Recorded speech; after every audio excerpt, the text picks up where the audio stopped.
What's going on, guys, and welcome to the Player Journal's top 10 personal Steam deal picks from the summer sale. First note, each individual section is kind of pre-recorded, so the first one you'll hear does say top 5. That was before I found 5 more deals to stick on the list, so ignore me saying top 5 there because it's meant to be top 10. But yeah, anyway, like I said, they'll be pre-recorded, so they might be a bit different in volume here and there, but I'll stitch them together as best I can. But the title is self-explanatory. We're going to pick 10 titles that I personally love from the Steam sale, which I recommend to whoever's watching this video. Whether the price is good, price is bad, whatever discount it's got, I highly recommend getting these games because I've either played them in the past, I love them, they're part of my childhood, whatever. They're all going to be great games recommended by me. So with that being said, why don't we get straight in to our first game on the list. Now, the first on our list, sitting at number 1, is a Tom Clancy's game. And I was leaning towards the edge of putting Wildlands on my personal top 5 list. But I decided not to. I went for Ghost Recon Future Soldier. Now hear me out before people might complain. It does have mixed reviews on Steam. I will say it is a pretty shoddy port to PC. It is pretty awful, but the game itself I find to be absolutely great.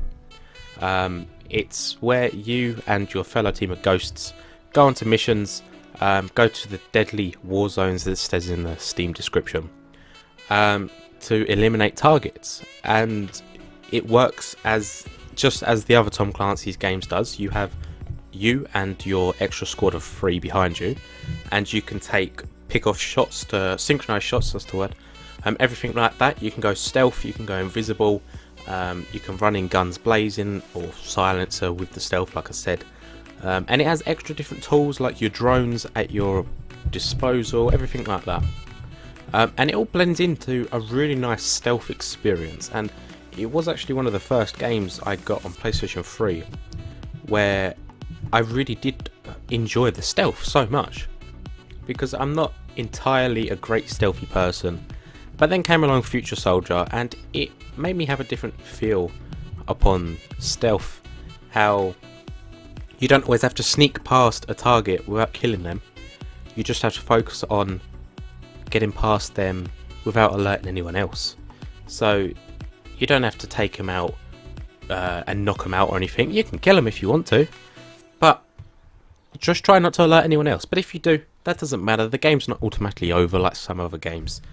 You can just carry on your merry way and kill everybody. So yeah, like I said, it's a very enjoyable stealth experience. It is going for 66% off at the moment, which is £4.07 or your regional equivalent. You can get the deluxe edition for £5.43, or a bunch of DLC that's on offer as well, but I wouldn't recommend it, to be honest. There's nothing special in the DLC. It's just the main game you'll be interested in. It also has a bunch of customization for your weapons and everything. Quite a hefty amount of customization for each weapon. You can change your optics, your barrel, your scopes, your mags, everything like that.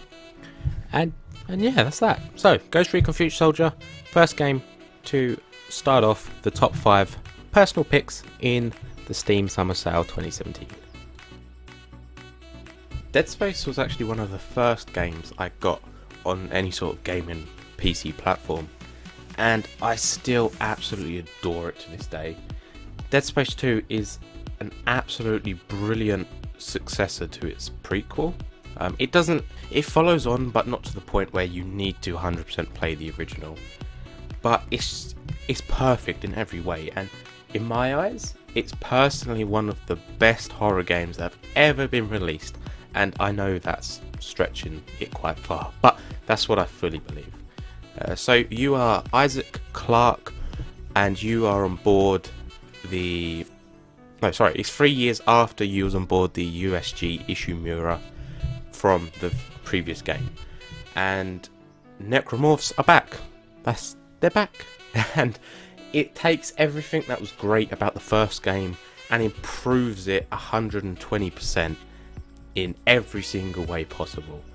The horror is great. It relies on jump scares but mainly on the ambient noises, sounds, everything like that. And that's what makes it extremely scary. But it also has very good, like, kind of slight RPG elements to it, where you can find new weapons, you can upgrade them if you wish, you can buy new suits that increase your armor and health, oxygen and stuff like that. And it's just a form of so many different games all squished into one, and it works so well. Please pick up Dead Space 2 if you haven't played it already. You won't regret it in any way possible. I mean, it is only sitting at £2.50. That's cheaper than anything else you can imagine in the world. But it is such a good game. It's great. The multiplayer is really fun as well, but I think that is pretty dead. The Dead Space pack is also sitting at £5. So if you do want to play the first one as well, that's still a great game. There's same price, £2.49 as well in the pack. So yeah, Dead Space 2, please pick up Dead Space 2. This DMC is actually the first Devil May Cry I've ever played, and it will always be the best one for me. I know some fans were a bit annoyed that they changed Dante up quite a bit, different hair, different looks, different personality, everything like that. But if you're not a huge fan of the original, you're going to find a hell of a lot of fun in DMC Devil May Cry. There's just so much. It's one of the best combat fighter brawlers, whatever genre, that I've played, and all of the moves the moves, attacks, everything flows so well together. You've got your two different weapons, the Arbiter and Osiris, and you've also got some demon gauntlets that I can't pronounce the name of, but all three of these skills, all three of these weapons have different attacks that you can use and will require against certain enemies, and you can switch between them on the fly, so you don't have to wait a second to be able to flow through freely into the next set of attacks. You can do it straight away, instantly, and stuff like that. And you've got your ebony and ivory weapons, your guns, which they don't add a huge amount of damage or anything to this combat, but it's another thing where you can use it to juggle enemies up in the air and stuff like that. And what makes the combat so great is the music choice once you're going along with it. It's like heavy rock, and it works perfectly, and it's just so great. I mean, the game itself is just full of colour. You couldn't possibly ask for more colour in a game. I'm being serious. It's perfect, it's great. And like I said, if you're a fan of the originals, you might not find DMC to be a great reimagining. But if you haven't played the originals, like I said earlier, you'll find a hell of a lot of fun in Devil May Cry itself. Black Mesa. Where should I begin on this amazing mod? It started out as a mod, and it got such a huge community feedback that Valve actually let Crowbar Collective start selling the game on Steam. It was that good. And it's basically an overhaul of the original Half-Life, which is amazing in any situation. It was one of the first games I played on a PC that I didn't own. So Black Mesa came along and it brought the graphics, it brought the engine, everything up to modern standards, and it looks fantastic. It does it fantastically, and you couldn't have asked for anything better. It doesn't change any sort of parts of the game. It will still be your normal Half-Life that you remember. There's a few little tweaks here and there to different areas and levels and stuff, but that's just to bring it up to the modern day era of gaming. And it all works so well. The AI is pretty good, the textures and that are perfect, and it makes all of the enemies in Half-Life more scarier because you're not just looking at triangles anymore if you went back to the original Half-Life. They recently posted that if you haven't been able to keep up to date with Black Mesa, the Zen levels have yet to be included, so it is still classed as an early access game. But they recently posted some pictures of the upcoming Zen, and it looks absolutely gorgeous. So I highly recommend picking up Black Mesa for £6. jumping in the Half-Life action, if you haven't played Half-Life, Black Mesa is the definitive way to play the game. It's fantastic, the story is great, and you're going to jump into one of the games that defined first-person shooting in a gorgeous and more beautiful way. Max Payne free. So I've been a semi-big fan of Max Payne since the PlayStation 2 era. I played quite a bit of the first one, not so much the second one, but I have played a lot of Max Payne 3, and let me tell you, it's a damn good game. If you like slow motion shooting, if you like jumping around walls, and you like guns, then Max Payne 3 is great for you. So it follows the story of Max, and he goes to Brazil to protect a family when they end up getting abducted.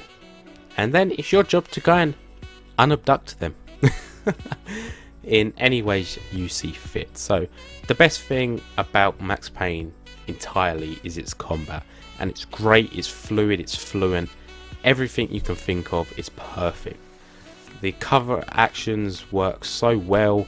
Max just snaps into cover seamlessly. There's no messing around with controls or anything like that. It's one press of a button, you're in cover. And the gunplay works just as well. And for a third-person shooter, Rockstar really managed to pull off some great feeling guns. Every single weapon feels exactly how it should. It has the kick to it, has the meaty sounds to it, the impact in enemies and walls, everything like that. It all has to the weapon, and it feels great to actually use. The combat is quite reminiscent of GTA 5, so if you played that, you will be quite similar to the actual gunplay mechanics, minus the slow motion jumping. But it does have some multiplayer. As far as I know, it's pretty dead because this game came out in 2012. But in general, it is an absolutely great game.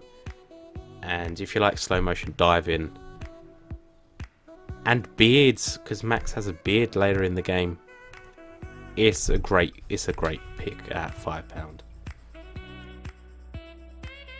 Out of all of the Resident Evil games I could have picked, why did I choose Resident Evil 5? Let me tell you. Resi 5 is actually a very, very fun game. I'm pretty tired of seeing Resident Evil 4 everywhere, it being remastered left, right and centre, when Resident Evil 5 deserves its own limelight as well. Now, I fully agree with people who moaned about the game, saying it did take away some of the horror for action, and I admit it did.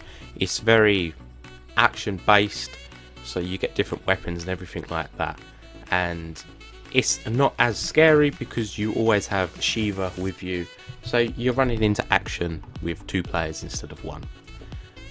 But it's still such a fun game, especially if you're playing co-op. If you bring along somebody to play at split screen or online, you're going to have a hell of a lot of fun with them to do. There's a ton of little secrets you can find. The store is great that you can buy weapons and upgrade them. It all works so good. The bosses are pretty fun as well. I mean, there's not a huge amount of them, but they work fine and stuff like that. You've got like the chainsaw enemies are back making an appearance, and they're just as scary as they were in the first game. But it has quite a bit of exploration to it as well. So a bit that I can remember off the top of my head is when you're on a little speedboat and you can go to different areas.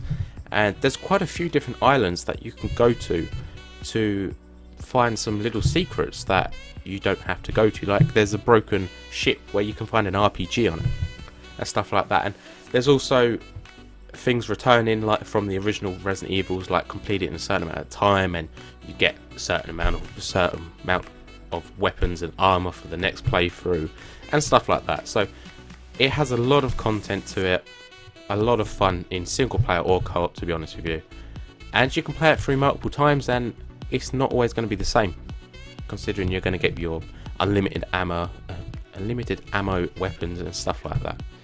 So for £3.49 it's pretty good. Like I said, I'm kind of tired of seeing Resident Evil 4 everywhere. Resident Evil 7 is a great game, but Resident Evil 5 took it simply because it's only £3.50. Okay, as far as I know, Singularity isn't as much of a well-known game as it should be. I never really saw it reach any sort of big massive news site, so I could be completely wrong, but I never personally saw anything like this. And it's a game I originally picked up on PlayStation 3, and I ended up giving it to my brother, and even he really liked it, and we share a completely different interest in games. It's set where you crash land on an island and a lot of things start going wrong, and you find this device which is the main meat of the game, which is absolutely fun to use, and it allows you to manipulate time. So you can age objects and bring them back to the modern day, and you can bend time to your will, use it on enemies and stuff like this, and it's absolutely great. So an example is there might be a crumbling wall and you can age it, so it's just dust now, like it's corroded however many years it's been aged. Or you can bring it back, so you can bring it back to the modern times, and this works with enemies and stuff. You can age enemies so they just die off and things like that. And it's called Singularity because obviously the world has hit some sort of singularity, and you'll end up fighting enemies from the past, some old soldiers, some mutants that are kind of stuck in between the worlds of ours and the singularity that's currently happening, and the modern day enemies as well. And then there's a bunch of different weapons you unlock and you can customize to your will, and it actually has a very good story with a pretty good twist at the end of it as well. So for £3.74, great story from Singularity, absolutely fun gameplay overall, and the gunplay is pretty good as well, and I'd recommend picking it up. So my next game is, as you can see on the screen, Ryse, Son of Rome.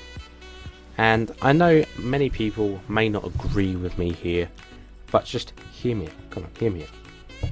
I fully agree that it shouldn't have been the full price release at $60 when it came out, or around that price. But at the moment you can pick it up for cheap, dirt cheap, and it is extremely worth it. I got to play it when it became free on the Xbox for Games with Gold game, and I had a great time on it. It has a very short campaign, but it's very solid at the same time. It's a pretty good story, albeit it's a bit confusing at times if you don't fully listen or understand what's going on. Nearer to the end, it suddenly takes a very quick turn of events, and that's the thing where if you're not listening you won't really understand. But in any case, it's very good. It goes into the Greek gods, that sort of time era storyline sort of thing, and you'll be playing as Marius in the Roman army, and you'll be trying to take down the barbarians because they have slaughtered your people and gone to Rome. Now the combat is something that people have been very iffy about. I do admit it is a bit basic, but throughout my entire time playing it, I didn't ever get to the point where I was extremely bored of it or anything like that. It still had a very positive atmosphere about it. I mean, there's a lot of there's a lot of gore and limbs flying off left, right and centre and everything like that. And it's a very gorgeous game as well. I mean, on Xbox it's pretty damn good looking, so it's going to look even better on PC. But for £4, you can't go wrong with Ryse, Son of Rome. Now, of course, I couldn't have had this top 10 list without including a LEGO game, and it's none other than LEGO Star Wars The Complete Saga, which is a collection of episodes 1 to 6, and you'll visit everything Star Wars. Now this game was a huge part of my childhood, as I recently had it on, no, not recently, I had it on PS2, and I recently, there you go, that's what I was meant to say, played it again on my PlayStation, and it's still absolutely great to play. And it, in my eyes, is considered to be the last, or one of the last great LEGO games that came out, because there's just so much content to do. Now, as I said earlier on, it does house episodes 1 to 6, and each episode has about 6 missions to it to complete, and they'll take you from iconic Star Wars locations to meet iconic characters, find extra weapons and stuff like that, and you'll get to play an absolutely ton of different people that you can unlock through just playing the levels or buying them and stuff like that. And each level has a bunch of different collectibles like red bricks and everything like that. And if you're a fan of Star Wars, you will absolutely love the complete saga, because it's a very fun game. It's got quite a bit of good humour in it, nothing ever feels forced, and yeah, it's just great overall. The locations, the characters, the gameplay itself, using the Force, everything, it all just feels so good. And on that note, that's why I would highly recommend picking up the LEGO Star Wars. I mean, it is only going for £3.74. If you're more of a bigger Star Wars enthusiast, you can get the complete collection for £44.30, which has an absolutely ton of Star Wars games. And obviously it has the complete saga for LEGO Star Wars in there. But yeah, LEGO Star Wars complete saga on my list.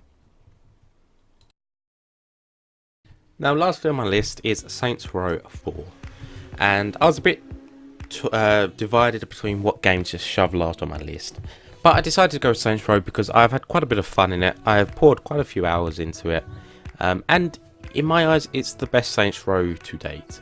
So I didn't play the originals like the 1 and 2 when they came out. I've only played them recently, and Saints Row 3 is where it completely changed things up. It went silly, it went over the top, and it went great.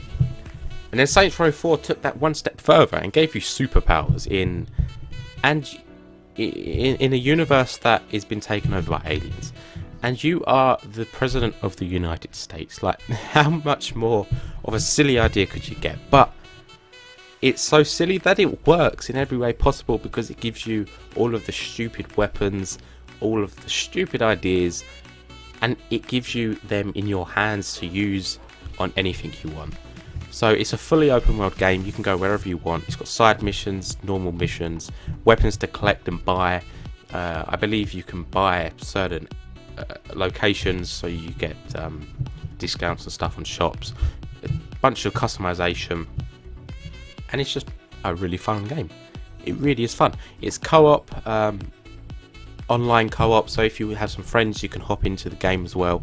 I mean, in the little picture I've got at the moment, that's one of the disco gun. I can't remember the name, but it makes everybody dance around you. And I mean, this picture alone shows what Saints Row 4 is. It's, in my eyes, it's not meant to be kind of a very similar game to Grand Theft Auto like the original 2 were. This is where I see Saints Row. Over the top fun, which gives you unlimited tools for destruction, and it makes the entire area your playground, really. So yeah, if you haven't played Saints Row 4 before, I recommend picking it up. Saints Row 3 is a pretty damn great game as well, but Saints Row 4 takes the cake. So I believe that is all of our top 10. If you agree with any of our list, comment down below. This took quite a while to put together. I know the editing and stuff isn't as great as you'll find on other YouTube videos, but this is the video I've put the most time into making. So I'd appreciate if you could leave a like if you enjoyed the video, of course. If you didn't, dislike button's down there as well, that's not a problem. Any feedback is more than welcome. But yeah, so find anything else in the Steam sale.